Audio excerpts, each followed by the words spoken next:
Hello students, आप सभी का स्वागत है मेरे YouTube चैनल ज्ञान गंगा जूलॉजी पर। स्टूडेंट, मैं लगातार आपके साथ वीडियो के माध्यम से जुड़ा रहूँगा और हम टारगेट करेंगे नीट 2023 एग्ज़ाम को। अब 2022 एग्ज़ाम में जो हो चुका है वो बीत चुका है, उसको आप छोड़ दीजिएगा और उसकी आप टेंशन ना लें और अब आप अपनी तैयारी में जुट जाइएगा अच्छे से। और मैं आप लोगों के साथ हूँ, आप लोगों को मेरा भरपूर सहयोग मिलेगा। मैं आपको बहुत अच्छे नोट्स प्रोवाइड कराऊंगा, मल्टीपल चॉइस क्वेश्चन हम डिस्कस करेंगे और आप लोगों के पूरे डाउट यहाँ पर क्लियर होंगे। तो स्टूडेंट, शुरू करते हैं आज पूरी एनर्जी के साथ। एक नए चैप्टर के साथ हम शुरुआत कर रहे हैं, जिस चैप्टर का नाम है ह्यूमन हेल्थ एंड डिजीज, मानव स्वस्थ एवं रोग की हम शुरुआत करेंगे। स्टूडेंट, कुछ लोग नीट 2022 को लेकर परेशान भी हो रहे होंगे, पर छोड़िएगा, वो पुरानी बात है, उसको भूल जाइएगा। अब आप पूरा फोकस अपनी तैयारी पर लगाइएगा और अपने आप से आप एक वादा करिएगा, प्रॉमिस करिएगा कि जो गलतियां आपसे लास्ट ईयर हुई हैं वो अब रिपीट नहीं होंगी और अभी से ही आप ज्ञान गंगा जूलॉजी और विशाल सर के साथ जुट जाइएगा अपनी तैयारी करने में। तो चलिएगा, ह्यूमन हेल्थ एंड डिजीज के बारे में हम बात करेंगे। चैप्टर काफी इंपॉर्टेंट है और देखते हैं इस चैप्टर में नीट से रिलेटेड हमारे पास कौन कौन सी चीजें हैं। देखिएगा स्टूडेंट, इस चैप्टर में हम कवर करेंगे सबसे पहले कॉमन डिजीज इन ह्यूमन। अब अगर आप जानते हैं, हम ह्यूमन, हमारी मल्टी सेल्यूलर बॉडी है, हम जिस एनवायरनमेंट में रहते हैं उस एनवायरनमेंट में और भी इंडिविजुअल्स रहते हैं, लाइक माइक्रो ऑर्गेनिज्म, सूक्ष्म जीव आप जिसको कहते हैं। और माइक्रो ऑर्गेनिज्म भी लगातार अपने खाने की तलाश में, अपने फूड की तलाश में रहते हैं और वो निशाना बनाते हैं ह्यूमंस को, एनिमल्स को, प्लांट्स को अपने खाने के लिए।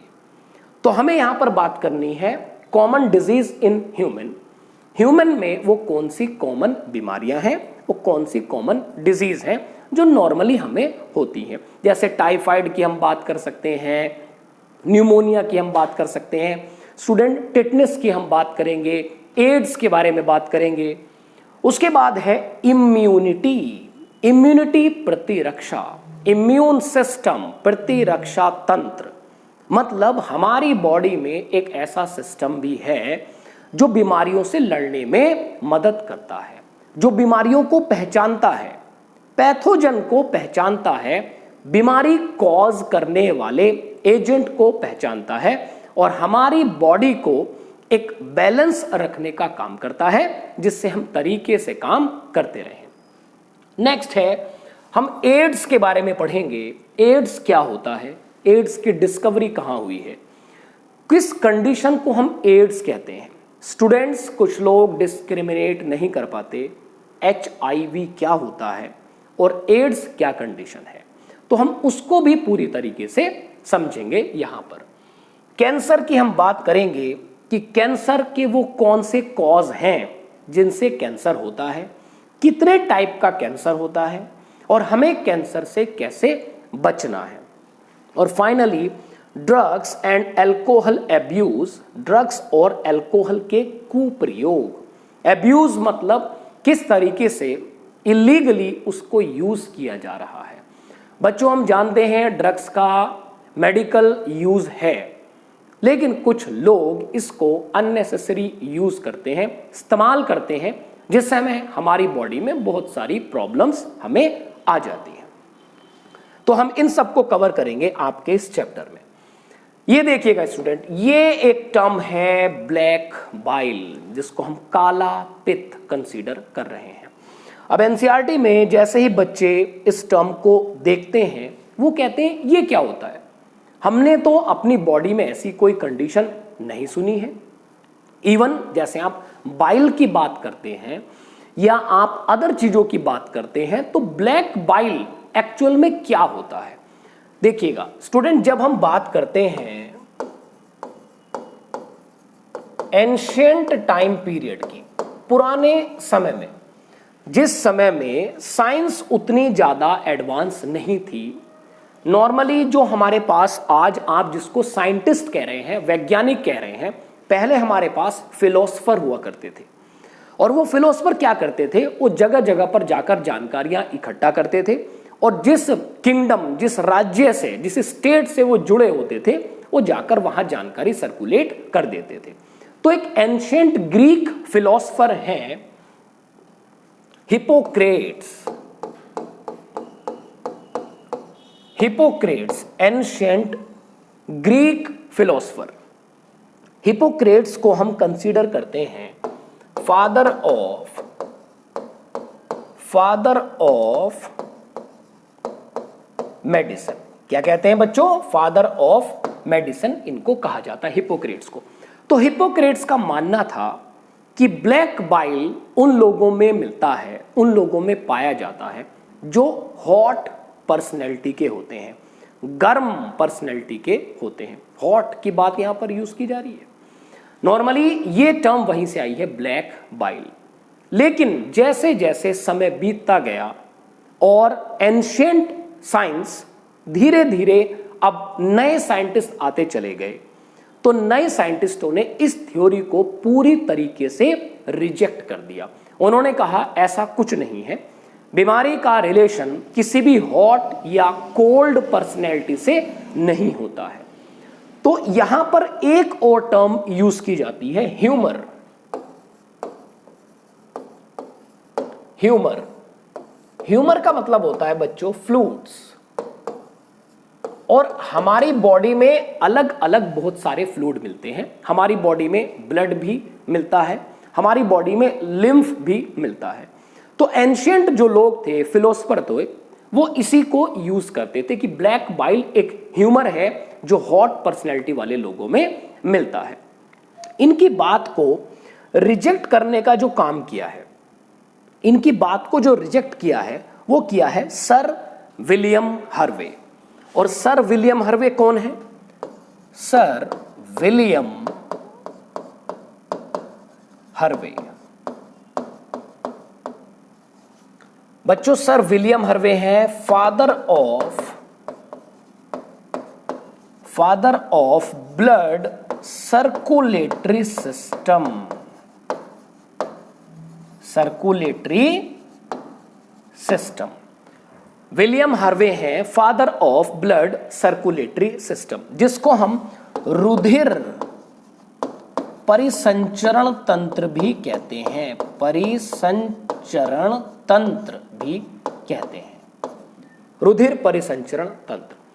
बच्चों, जिस समय विलियम हार्वे आए, विलियम हार्वे ने ये जो ह्यूमर से रिलेटेड थ्योरी है, इसको रिजेक्ट कर दिया और विलियम हार्वे को ही कंसीडर करते हैं father of blood circulatory system या father of blood vascular system, जिसको एंजियोलॉजी भी कहा जाता है। इन्होंने इस हाइपोथेसिस को पूरी तरह से गलत साबित कर दिया। चलिएगा, अब हमारे पास एक टर्म आती है हेल्थ, कि हेल्थ क्या होती है। हम आजकल बड़ी बड़ी बातें करते हैं, आपस में डिस्कस करते हैं, हेल्थ ऐसी होनी चाहिए, हेल्थ वैसी होनी चाहिए, हेल्थ इज वेल्थ। आप लोगों ने बात भी सुनी होगी। हेल्थ क्या होती है student? According to WHO, according to WHO क्या होता है? World health organisation. ये वर्ल्ड की एक ऑर्गेनाइजेशन है जो हेल्थ से रिलेटेड काम करती है। और इवन जैसे कि हम देख रहे हैं कि कोविड वगैरह जो बीमारियां हैं उनके बारे में जानकारी देना, मंकी पॉक्स वगैरह के या वैक्सीनेशन प्रोग्राम को तैयार करना, उन सब में ये हेल्प करती है। जेनेवा स्विट्जरलैंड में इसका हेड क्वार्टर है। According to WHO, health is the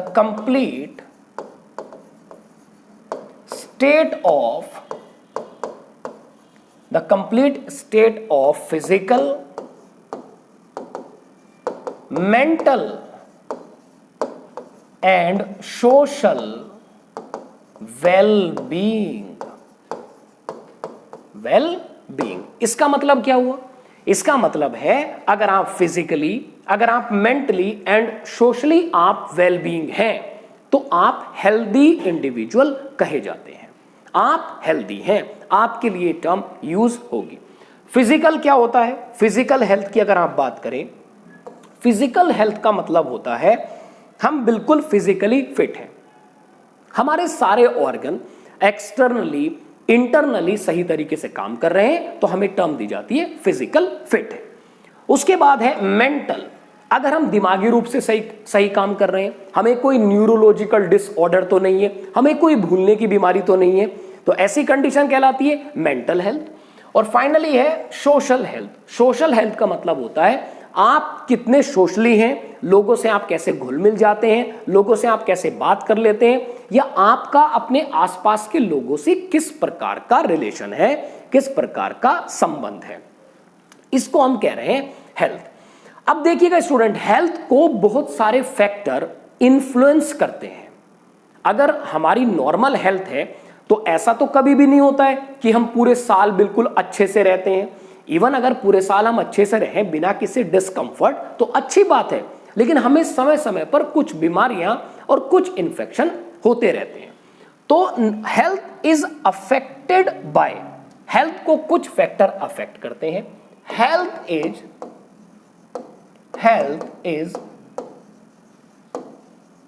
affected by, कैसे अफेक्ट होती है हेल्थ?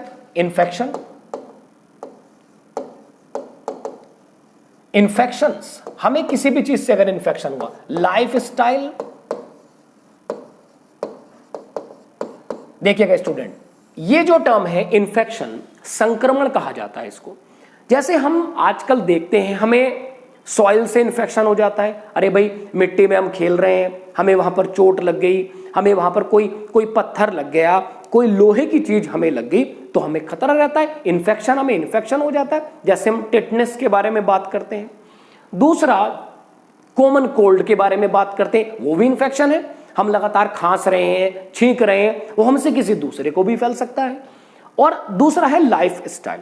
स्टूडेंट, लाइफ स्टाइल का मतलब ये होता है हमारे पास एक बायोलॉजिकल क्लॉक है, किस समय हमें सोना है, हमारे पास एक जैविक घड़ी है बायोलॉजिकल क्लॉक, किस समय हमें सोना है, किस समय हमें जागना है, किस समय खाना खाना चाहिए और कब किस वे में खाना खाना हेल्दी रहता है, ये सब हमें पता चलता है। लेकिन एक पर्सन कैसा है, दिन के काम करता है रात को, रात के काम करता है दिन में, तो क्या इसको आप हेल्दी पर्सन कहेंगे? क्या ये हेल्थ कंसीडर की जाएगी? नहीं।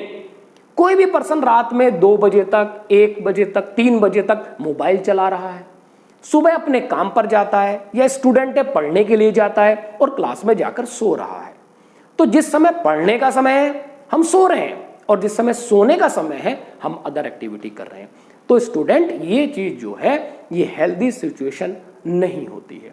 तो infections, life style, genetic problems क्या करते हैं? अफेक्ट करते हैं हेल्थ को। देखिएगा, यही है बैलेंस डाइट। अगर आप बैलेंस डाइट खाते हैं, कार्बोहाइड्रेट, अच्छा फैट, प्रोटीन, इसी को आप बैलेंस डाइट कहते हैं। बैलेंस डाइट नॉर्मली फ्रूट्स भी होते हैं, सैलेड भी होती हैं, ये सारी बैलेंस डाइट होती है।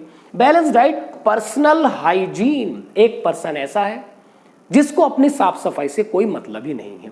सर्दियां आ गई तो उसने नहाना बंद कर दिया, 20-20 दिन वो नहीं नहा रहा है, मतलब वो एक ऐसी कंडीशन में रह रहा है जिससे दूसरा डिस्कंफर्ट हो जाता है। तो आपको अगर पर्सनल हाइजीन नहीं है तो ऑब्वियस सी बात है हमें इन्फेक्शन हो सकता है।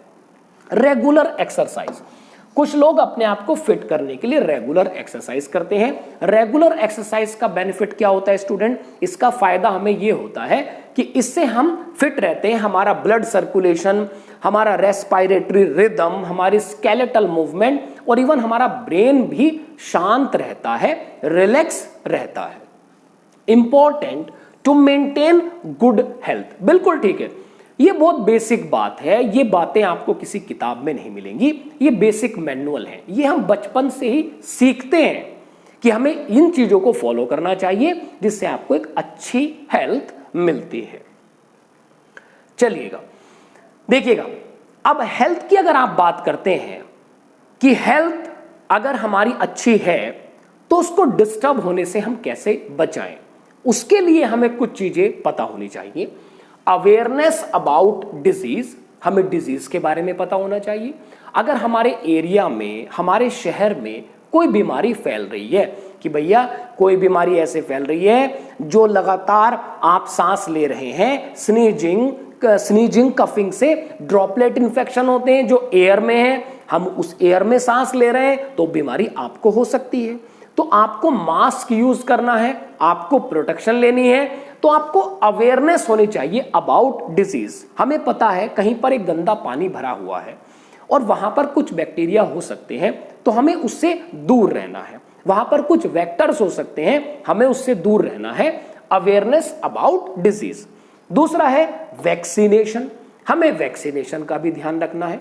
वैक्सीनेशन और इम्यूनाइजेशन, स्टूडेंट ये दोनों प्रोग्राम हम आने वाली वीडियोस में अच्छे से डिस्कस करेंगे। मैं आपको इनका पूरा प्रिंसिपल और प्रोसीजर और इवन इनके हमारे लिए क्या फायदे हैं, क्या बेनिफिट है, वो मैं आपको बताऊंगा।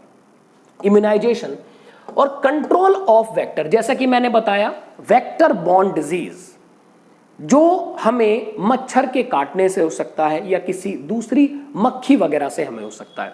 जैसे कि आप देखते हैं बरसात का सीजन शुरू होता है, डेंगू, चिकुनगुनिया ऐसी बीमारियों के केसेस बढ़ने लगते हैं। तो हमें क्या करना चाहिए, हमें अवेयरनेस होनी चाहिए वेक्टर बॉर्न डिजीज, और कैसे हम वेक्टर बॉर्न डिजीज को कंट्रोल करें वो भी हमें मेथड्स पता होने चाहिए।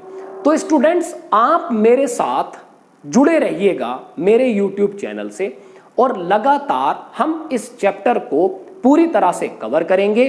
इस चैप्टर के हम रिलेटेड एनसीईआरटी से रिलेटेड हम मल्टीपल चॉइस क्वेश्चन को भी सॉल्व करेंगे। Best of luck students and thank you so much.